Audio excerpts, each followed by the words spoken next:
তখন একটা প্রস্তাব আসছিল যে আশ্রয়ণ প্রকল্পের মাধ্যমে করা। আশ্রয়ণ প্রকল্প সম্বন্ধে আমার পরিষ্কার ধারণা ছিল না, নামটা জানা ছিল। তো ভাবলাম যে দেখি এটা কি করা যায়। পরে জানলাম যে এটা সেনাবাহিনী করবে, তাহলে একটু স্বস্তি পেলাম যে না, এটা অন্তত টাকাটা সঠিকভাবে ব্যবহার হবে। বিভিন্ন জায়গার বন্যা, এটা কত গভীরভাবে মানুষকে ক্ষতিগ্রস্ত করবে সেটারও কোনো ধারণা ছিল না। প্রথম আন্দাজ করা হচ্ছিল যে তাড়াতাড়ি চলে যাবে। যতই দিন যাচ্ছিল এটা কঠিন হয়ে যাচ্ছিল, বন্যার প্রকোপ বেড়ে যাচ্ছিল। তো সবাই প্রথম ত্রাণ নিয়ে দৌড়াদৌড়ি, তাদের আপনাদের সবাইকে রক্ষা করার জন্য দৌড়াদৌড়ি। সারা দেশে সবাই ঝাঁপিয়ে পড়েছিল সাহায্যের জন্য। এটা যে কত বড় বন্যা ছিল এটা বুঝতে পেরেছি বন্যা চলে যাওয়ার অনেক পরে। যে লোকমুখে যখন শুনতে আরম্ভ করলাম ব্যক্তিগতভাবে কীভাবে ক্ষতিগ্রস্ত হয়েছে। আপনারা যারা উপস্থিত আছেন পর্দার অন্যদিকে, যাদেরকে আমরা দেখছি এখানে পর্দাতে, তারা ভুক্তভোগী সবাই। অবস্থাপন্ন যারা এলাকায় ছিলেন তারাও ভুক্তভোগী, তাদেরও কোনো ছাড় দেয় নাই বন্যা। কিন্তু যারা বাড়িঘর হারিয়েছে তাদের কোনো জায়গা ছিল না কোথায় যায়। তো নানাভাবে প্রস্তাব আসছিল যে বাড়ির জন্য টাকা দিতে হবে। তো টাকা দেওয়ার ব্যাপারে আমি একটু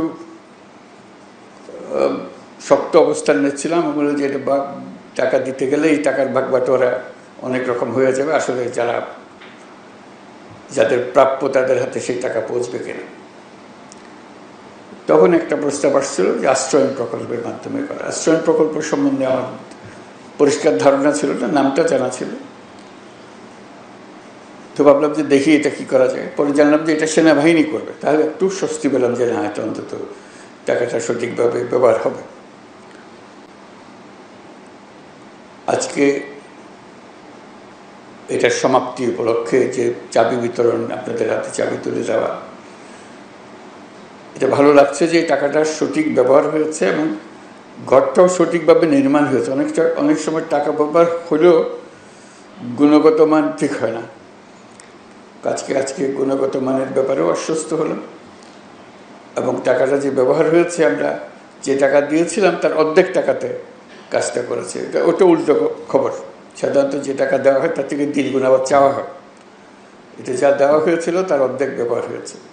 এই অর্ধেক টাকাতেই 300 ঘর তৈরি হয়েছে। এটাও একটা আনন্দের খবর। আমরা সেনাবাহিনীর যারা কাজে নিয়োজিত ছিলেন, এটা স্বাভাবিক পরিস্থিতিতে গৃহ নির্মাণ ছিল না, অস্বাভাবিক পরিস্থিতিতে গৃহ নির্মাণ ছিল। এটা বিশেষ আলোচনার বিষয় যে এর মধ্যেও গুণগত মান ঠিক রাখা, জিনিসপত্র হাজির করা। ঘর নির্মাণ করতে হলে তো অনেক জিনিসের সমাবেশ করতে হয়। এটাও কঠিন ছিল। রাস্তাঘাট বন্ধ ছিল, চলতে পারছে না, ব্রিজ ভেঙে গেছে, রাস্তাঘাট ভেঙে গেছে, এর মধ্যেই কাজটা করতে হয়েছে।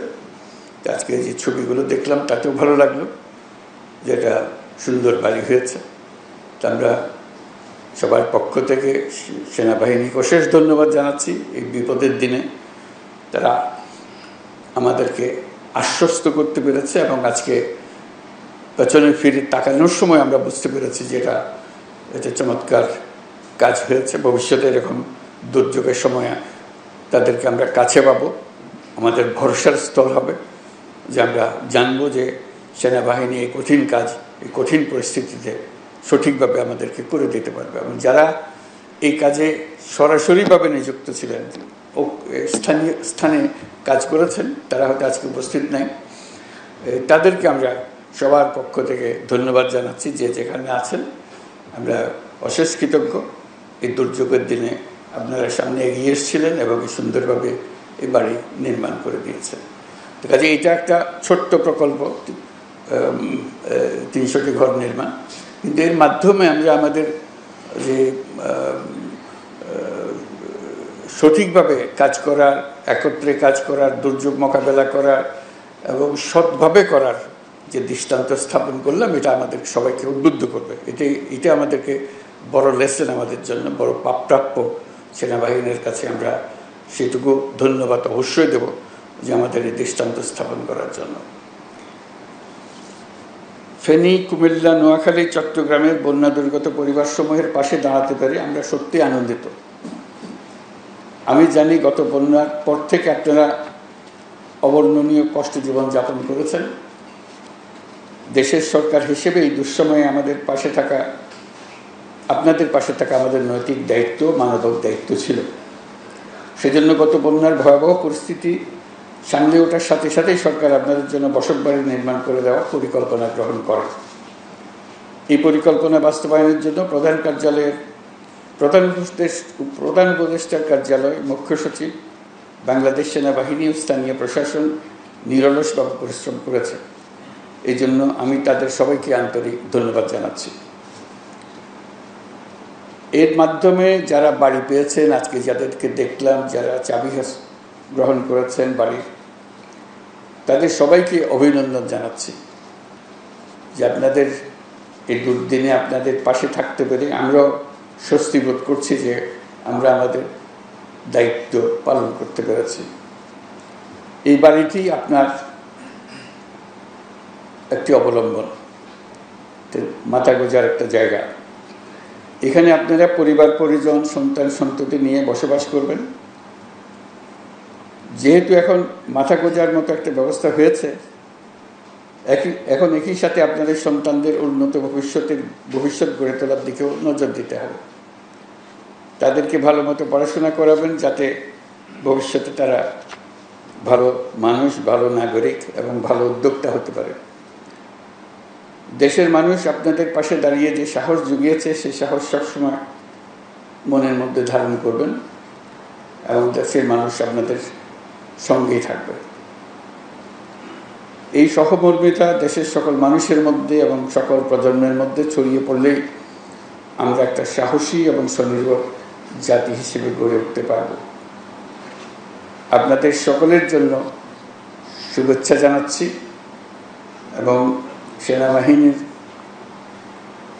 সব কর্মীদের যারা এই কাজে যুক্ত ছিলেন তাদের কাছে বিশেষভাবে কৃতজ্ঞতা জানাচ্ছি।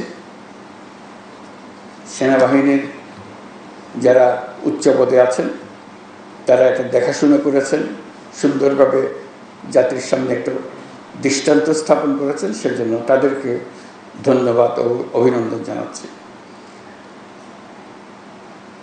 এই প্রকল্প বাস্তবায়নের জন্য নিয়োজিত জেলা প্রশাসনকে, সেনাবাহিনীর 24 ও 33 পদাতিক ডিভিশনের সবাইকে আন্তরিক ধন্যবাদ জানাচ্ছি। সবাইকে ধন্যবাদ। আল্লাহ হাফিজ।